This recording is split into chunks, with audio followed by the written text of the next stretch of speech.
Pregnancy എന്ന് പറയുമ്പോൾ 3 കാര്യങ്ങളാണ് നമുക്കതിൽ വേണ്ടത്. ഒന്ന് എഗ്ഗ്, ഒന്ന് സ്പേം, പിന്നെ എഗ്ഗും സ്പേമും കൂടെ ചേരുന്ന വഴി എന്ന് പറഞ്ഞാൽ ട്യൂബ്, ഫെലോപ്പിയൻ ട്യൂബ് എന്ന് പറയും. സാധാരണഗതിയിൽ ബന്ധപ്പെടുന്ന സമയത്ത് സ്പേംസ് വജൈനയിലേക്ക് വീണ് അവിടെ നിന്ന് അത് സ്വിം ചെയ്ത് ട്യൂബിലെത്തി നിൽക്കുന്നു.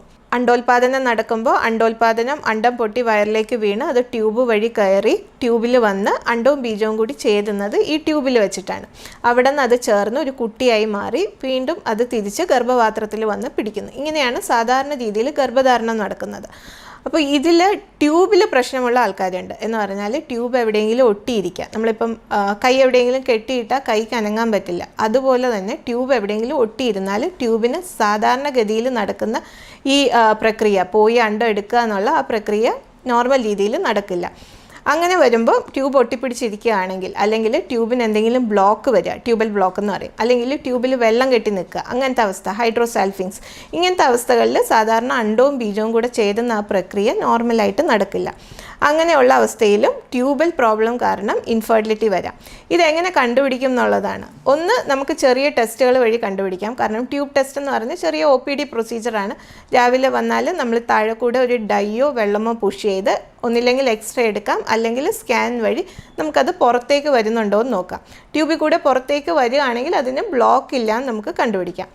എന്നാൽ ചില കാര്യങ്ങൾ നമുക്ക് ഇതിൽ ഡൗട്ട്ഫുള്ളായിട്ട് എന്ന് പറഞ്ഞാൽ സാധാരണ ടെസ്റ്റിൽ ഡൗട്ട്ഫുള്ളായിട്ട് കാണുകയാണെങ്കിൽ അത് കൺഫേം ചെയ്യാനായിട്ട് നമുക്ക് ലാപ്രോസ്കോപ്പി പോലെയുള്ള ടെസ്റ്റുകളുണ്ട്.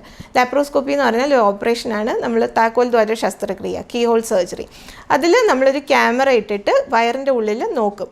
യൂട്രസും ട്യൂബ് ഇങ്ങനത്തെ കാര്യങ്ങളൊക്കെ നോക്കി ട്യൂബ് എവിടെയെങ്കിലും ഒട്ടിയിരിക്കുന്നുണ്ടോ, അല്ലെങ്കിൽ ഈ മഷി പുഷ് ചെയ്ത് നോക്കിയിട്ട് ട്യൂബിന് മഷി പുറത്തേക്ക് വരുന്നുണ്ടോ, എവിടെയെങ്കിലും ബ്ലോക്ക് ഉണ്ടോ, ഇതെല്ലാം നമുക്ക് ലാപ്രോസ്കോപ്പി കൂടി ഡയറക്റ്റായിട്ട് കണ്ടുപിടിക്കാൻ പറ്റും.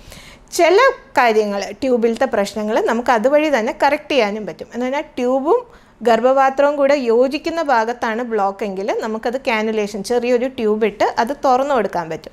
എന്നാൽ ട്യൂബിൻ്റെ അണ്ടം പിക്ക് ചെയ്യുന്ന ഫിംബ്രിയ എന്ന് പറഞ്ഞ ആ ഭാഗത്താണ് ബ്ലോക്ക് എങ്കിൽ നമുക്ക് ഭൂരിഭാഗം സമയത്തും അത് ക്ലിയർ ചെയ്യാനായിട്ട് പറ്റില്ല.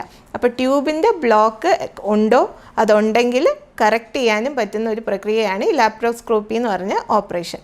അപ്പോൾ ട്യൂബൽ ഫാക്ടർ ഇൻഫെർട്ടിലിറ്റിനെ സംബന്ധിച്ച് നമുക്ക് ടെസ്റ്റ് ചെയ്യുമ്പോൾ കണ്ടുപിടിച്ച് ചികിത്സിക്കാനും, ചികിത്സയിലൂടെ അത് കറക്റ്റ് ചെയ്യാൻ പറ്റിയില്ലെങ്കിൽ ഇത്തരക്കാരിൽ IVF അല്ലെങ്കിൽ വളരെ ART, assisted reproductive techniques, IVF പോലെയുള്ള പ്രക്രിയകൾ ചെയ്ത് ഗർഭധാരണം സാധ്യമാണ്.